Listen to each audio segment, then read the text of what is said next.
Yan, dyan ka muna po, punta sa loob. Tapos nandyan yung pili nut crackling. Yan yung original. Yes. Pwede. Ito yung na? Yes, sa loob, ikakrack yan. Nandun sa loob yung pili. May 3 pesos, ano lang. 3 pesos For 20 pesos. Pwede lang kayo. Ay, 3 pieces. Opo, pwede. Gitna mismo yung pili.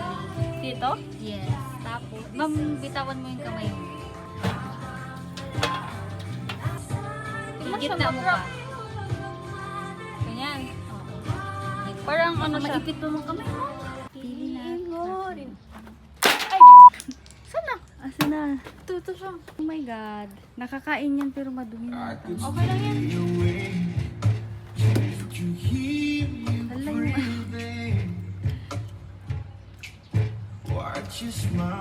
Nuts pa rin naman ang lasa. Parang siyang ano ng talisay. Alam mo yung talisay? Oh. No?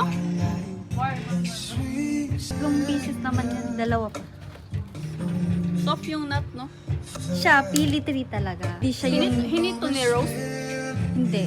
As is yan talaga. As is to? Oo. Meron pa yung shell na pinakalabas.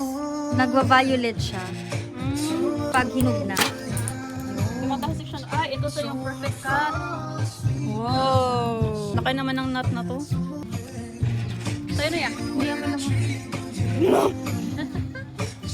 kunin natin. May ano yan? May poison yan. Diba dapat everyday nagagawa mo yung mga bagay na Routine. Oo, routine, diba? So, everyday kumakain daw siya ng ice cream. So,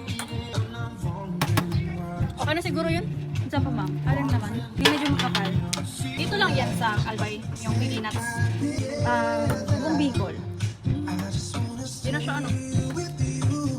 Okay na yun, eh? Manipis ata. Perfect! Tikman na natin.